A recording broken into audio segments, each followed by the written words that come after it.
All right, it's time to name some centres in this Castleford Tiger Supporters Club Team of the Century.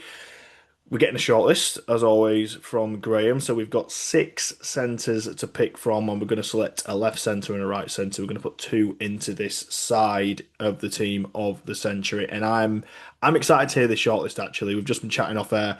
I'm excited to hear who is in this shortlist because we have had some absolute scorching centres over the years, haven't we? Who makes the shortlist, Graham?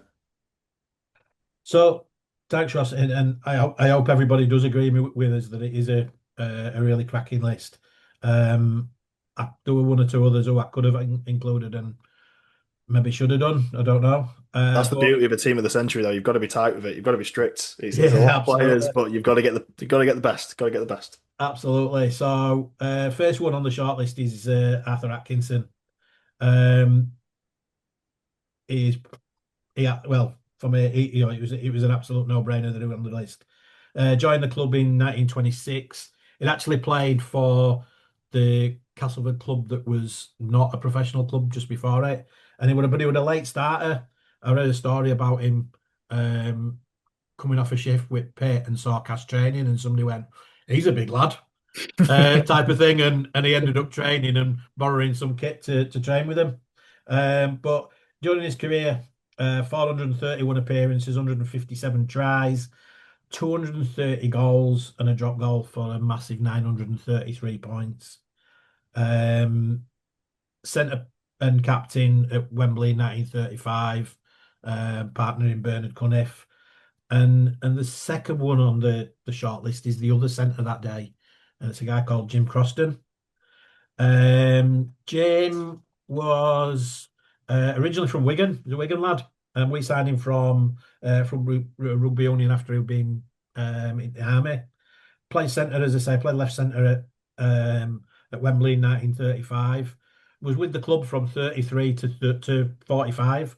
In that, he amassed 283 appearances, scoring 150 tries, 52 goals for 554 points. Um, Went on to he left when he left Cass. He went and to our nearest and dearest over the dark side of East Common, and actually captained them in the 1946 Challenge Cup final when they beat Wigan 13-12. Next one on the list, I've gone for a guy called Denzel Webster. Denzel Webster played for Cass from 52 to 57, in which he had 98 appearances, but he scored 63 tries in that time, which Takes is some doing, some record. especially He at a time where games were low scoring back then as well. Yeah, Yeah, that and, really and takes some doing. in that early mid 50s, we weren't a good side. Hmm. We weren't a good side. So to amass that, that number of tries is pretty special. Supporters Club have always been involved. Um, Obviously, our incarnation sort of started in 2004, but something I found out that when he signed on for Cass in 1952, that the then supporters club paid his signing on fee of £450. Oh, wow. He was transferred to York for £3,000 in 57, which is equivalent of around about 170,000 nowadays. So, tells you they were a bit of a talent. Um, so yeah, also a good cricketer as well. Played locally cricket for Cass, York, and Acomb, and a pretty good all rounder by the sounds of it, from what my researchers found. Actually, went on, or was in the trial game for the Great Britain Lions tour in '58. Didn't make the final cut, but again, that says the sort of level his game were at, I think. Absolutely, absolutely. Made the club a pretty penny as well, by the sounds of things. So it's tight Yeah, Yorkshireman. We like that kind of thing, don't yeah. If we're struggling to meet the 120k target, I'm sticking that 450 in as we? well, by the way. Brilliant, brilliant. Next one. In my time watching Cass, he is the GOAT, and that's John Joyner. 20-year playing career, joined us in 1972, and played until 1992. 613 appearances for the club, scoring 185 tries. Obviously, he could have made the short list in more than one position. Mm. Um, and probably, yeah, I think he does actually. But it was centre where he made his real name. Um, he went on to represent Great Britain under 24s, Yorkshire, England, Great Britain, and obviously captained us at Wembley in 1986. The next one, number 5 on the list, is Richie Blackmore. Forgot I had Singe on my on my winners short list. I had to have Richie. He was the man who Absolutely. put so many tries on the plate for him. 111 games for Cass in a 3-year period from 91 to 94. Scoring 64 tries, which again was a pretty good ratio. And Mm.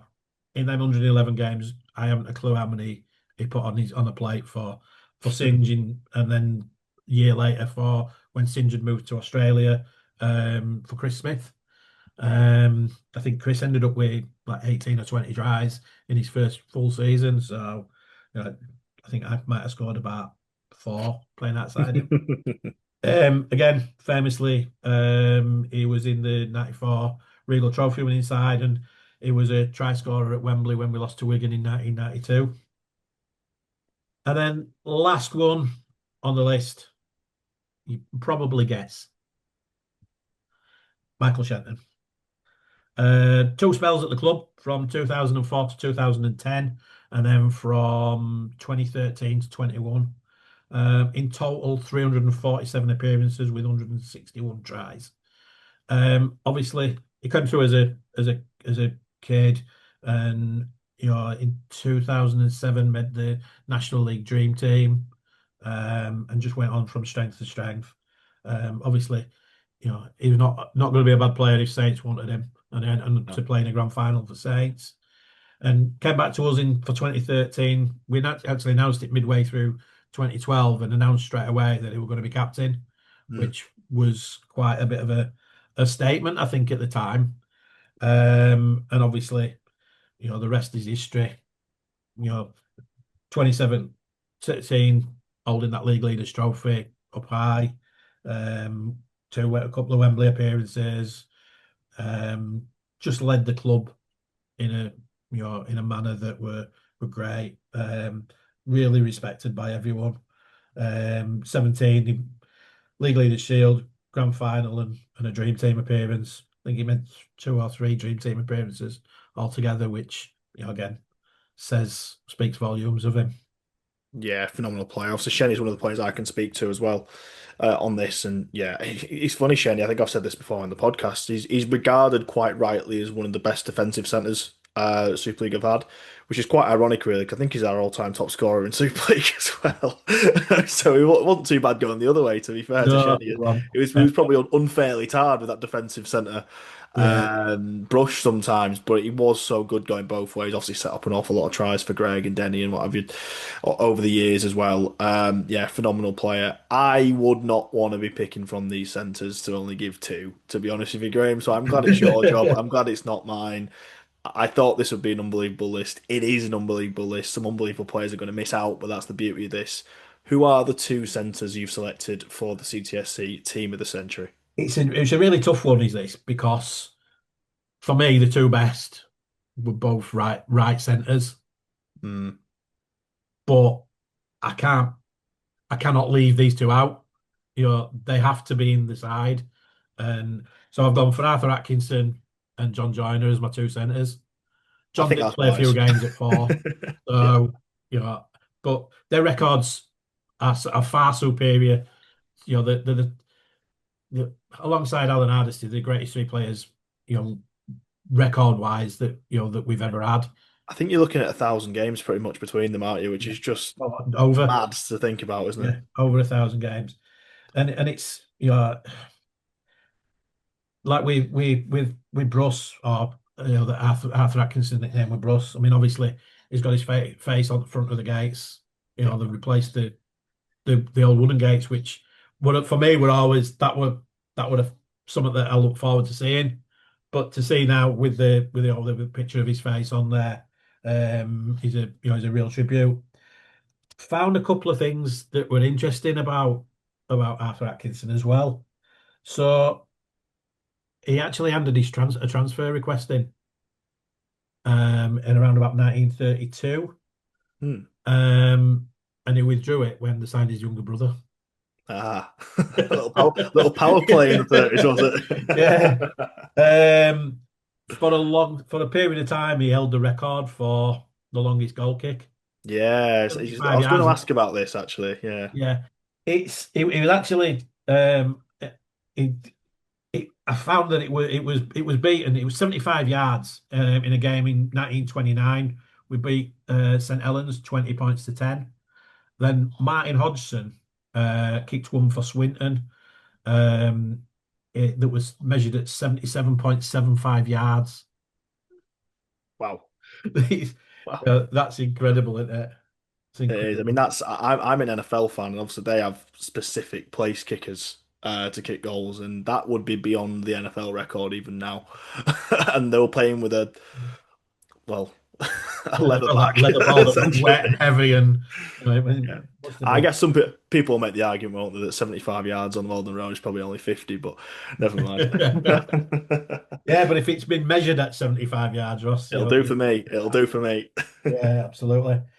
Another funny thing that I found out, he after he got married, he took ownership of the Keel Inn.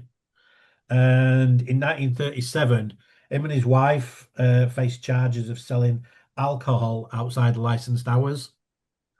His wife got a fine and charges were dropped against Arthur as he said that he would pay court costs. Maybe the judge was just a cast fan, who knows? That were my thoughts as well. Put a pat on the table for him, if be honest. Judge were probably there. Brilliant story, brilliant Yeah. story. And John Joyner as well, as you say, he's the other centre in this partnership. Like I say, we are talking about two of the great legends of this club, aren't we? Really, as you say, probably up there with Alan as kind of the trifecta. Really, if we're kind of going through the annals of history, just two unbelievable people in this club's history. And yeah, John obviously as a coach as well, kind of did it all, didn't he, for the club? Yeah. I know he's vice president at the moment. I would like to see John kind of honoured in some kind of way at the ground as well. You've got the Arthur Atkinson gate. It'd be cool to see something for John, I think, as well at some point at the ground. But yeah, two great picks. The centres are locked in. What a team this is so far, Graham. Yeah, I mean, as you mentioned, John's playing career were incredible. Every honour that we won between him joining the club in '72 and finishing as a player in '92, he was a part of, and obviously it took us to. If you go back to the '94 season, we not only did we win the Regal Trophy, but we were the only team to beat us really were Wigan. We got to the Challenge Cup semi-final, got beat by Wigan. Got to the Premiership final, got beat by Wigan, and finished third in the league that season. It's one of them, when somebody says to you, "Oh, it'd be great if he went on to become manager or coach or whatever," and part of you says, "Yeah, but one day they're going to have to sack him," Mm. and I always had that in the back of my mind when he got job, that one day we might have to sack him, and his playing career didn't deserve that. Um, great that he's back at club and as vice president. And I think when they announced it, it's a 2-year tenure. So in 2 years' time, He he will be becomes president. Yeah, president, which yeah, is recognition in itself, and it's the highest thing that the club could ever give you. I think. absolutely. No less than he deserves, the great John Joyner.